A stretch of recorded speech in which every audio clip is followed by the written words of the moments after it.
everyone, I am Teacher Dee, and I'd like to welcome you to the Teachers Lounge podcast. This is an interactive space where we like to dive into various topics that many teachers face. But before we get into our discussions, let me introduce my co-host, Teacher Vicki. Welcome to the podcast, Vicki. Hello, Teacher Dee. I'm thrilled to have you on the podcast with me. We have some fantastic topics lined up for today. To start, let's dive into crucial steps for a successful evaluation process in the demo class. Yes, let's start with the evaluation part. We need to use our evaluation form and ensure we stay within 10 to 12 minute time frame. This is key for accurate placement. Exactly. And after the evaluation, what is the next step? That's where the post-evaluation lesson comes in. Make sure to implement the necessary adjustments based on the evaluation results. Using a gamified lesson format can really engage students and help you track their performance. Great point. Now let's talk about sharing the report card. How long should we spend on that? For the report card, it should take at least 3 to 5 minutes. This allows us to detail the evaluation outcomes, provide feedback, and share our reflections comprehensively with the parents. Absolutely. We should be careful with how we handle the student read questions. During the evaluation part, it's essential that the student reads all these questions independently to ensure an accurate evaluation. Right. If the student struggles with pronunciation or reading, the option hard for student is not sure, or student can read but still struggles should be chosen. These choices are crucial as the system uses them to recommend the correct placement. Perfect. Selecting the right options helps ensure accurate placement for each student. Now, let's move on to some extra tips for a successful demo class. One key aspect is how we handle rewards and positive reinforcement. Yes, rewards can really enhance the learning experience. For younger students, props like stickers or colorful high fives work wonders. As they get older, using thumbs up gestures or verbal praise can be more effective. I agree. For older students and adults, it's important to use verbal praise and encouragement. Simple high fives or thumbs up might not have the same impact, so tailor your rewards to fit the age and preference of your students. Absolutely.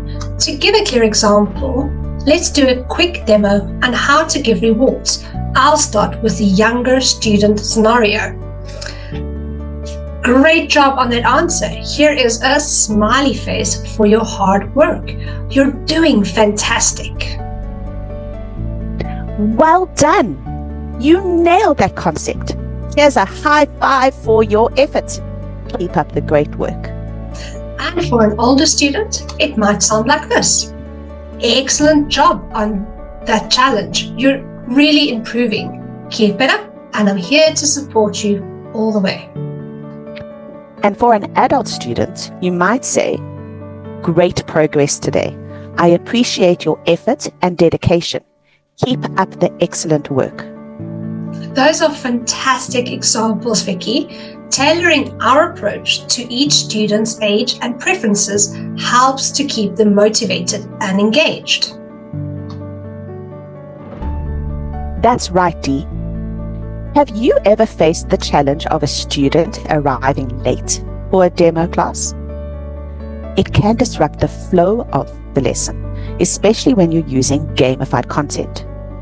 But don't worry, we've got some solutions to help you manage the situation effectively. So, Vicki, what do you think the first step is when a student arrives late to a gamified lesson? Should we start from the beginning or adjust our approach? Great question, Dee. Instead of starting from slide 1 and going through to the end, it's more effective to adjust our approach. For instance, with type form assessments, one effective strategy is to use a quick icebreaker. A very brief introduction can help you get to know the students and ease them into the lesson. What do you think this benefit of this is, Dee?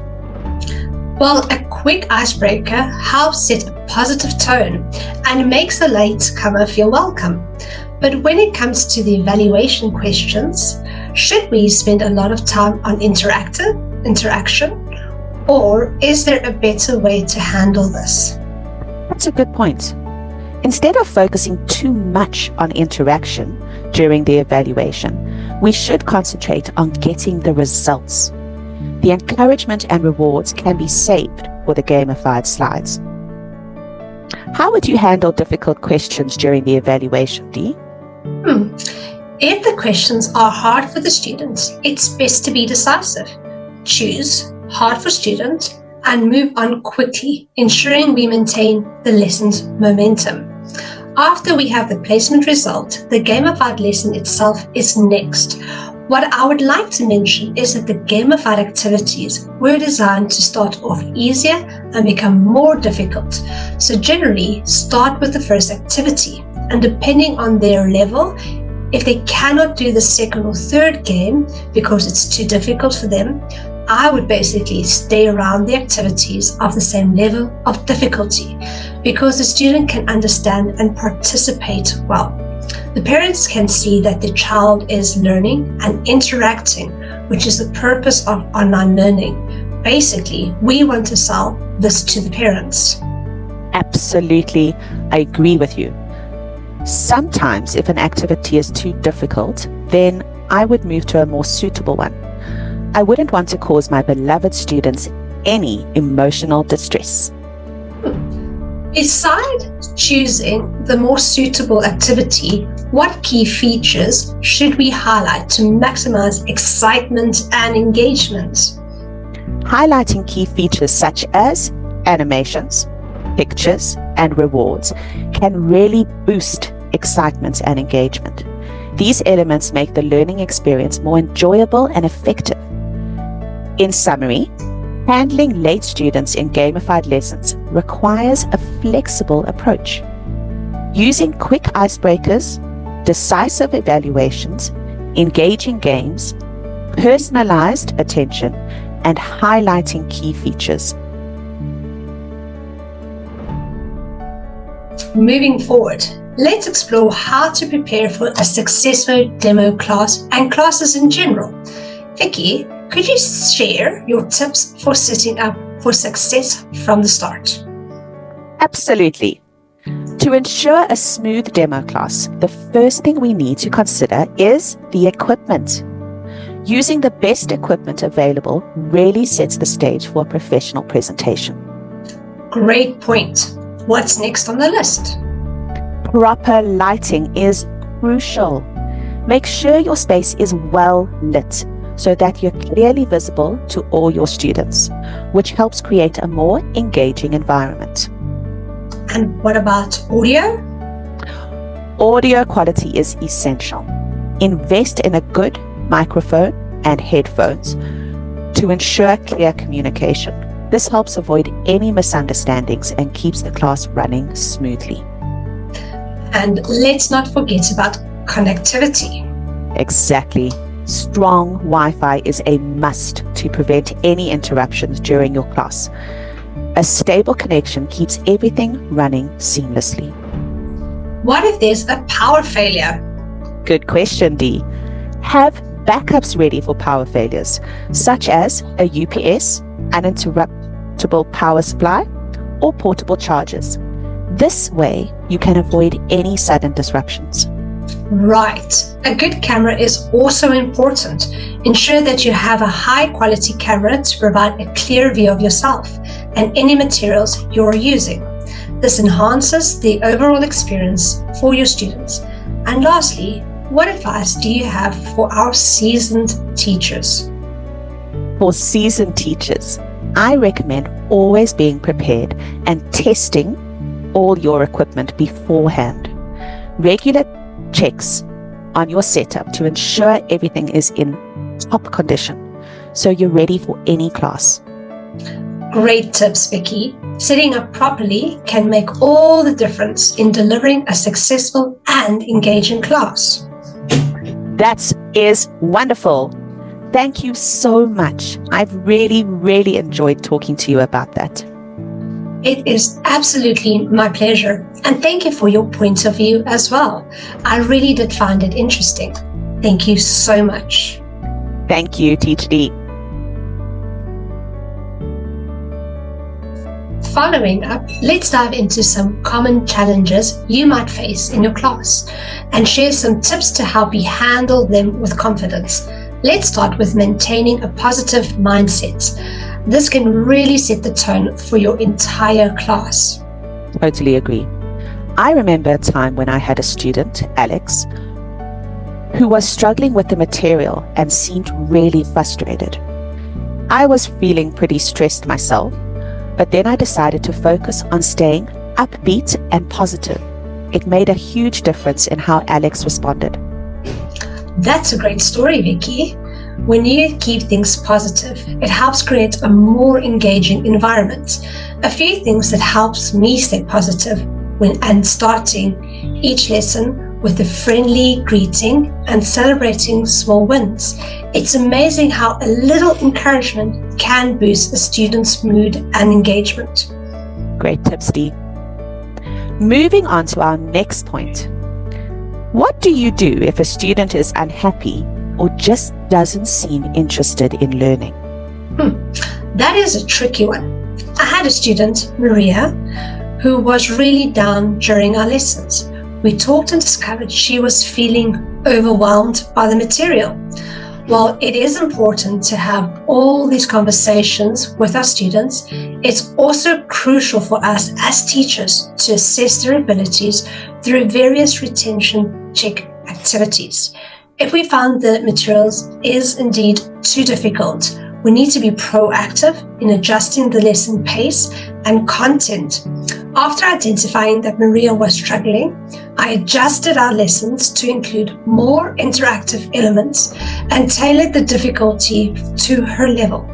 However, I also communicated with the school beforehand to discuss the appropriateness of the material. This helped ensure that Maria was getting the right level of support and any necessary adjustments could be made. Exactly. It's about finding the right balance. We need to be in charge of assessing our students' progress and capabilities. And if we determine that material is too challenging, it's important to communicate this to the school so they can provide the necessary support and adjustments. Now, let's tackle what to do if a student tries to take over the lesson or if you're dealing with an interfering parent. This can be quite challenging. I had a student named John who would often dominate our discussions. To manage this, I started to set clear goals for each lesson and gently redirecting him back to the objections when he went off track. It helped keep the lesson on course. I had a similar situation with Sarah, who liked to steer our lessons in her own direction. I found that giving her specific roles within the lesson helped manage her tendency to take over. Finally, let's discuss what to do if a student loses focus during the lesson. This can be particularly challenging online, where distractions are plentiful. Yes, I remember working with Emily, who often got distracted by her surroundings. To address this, I incorporated quick, engaging activities and multimedia elements into our lessons. For example, a fun interactive story or a short quiz helped re-engage her focus. That's a great approach.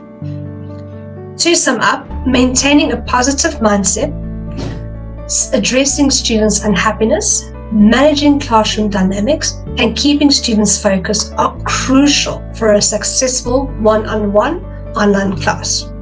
We are thrilled to announce the launch of our new CVR incentive scheme.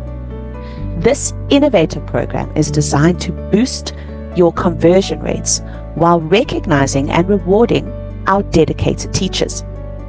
By hitting specific CVR targets, you can earn attractive bonuses. And the best part? If this program proves successful, we might roll it out for subsequent months. We are really excited about this new incentive scheme and the potential it has to positively impact our teaching community. Stay tuned for more details on how you can be part of it. And with that, we've reached the end of today's episode. Thanks for joining us on Teaching Tips and Tricks. We hope these insights help you tackle common challenges in your online classes. If you have any questions or suggestions, feel free to reach out. And don't forget to subscribe for more tricks and tips. Until next time, happy teaching! Happy teaching. Goodbye. Bye-bye!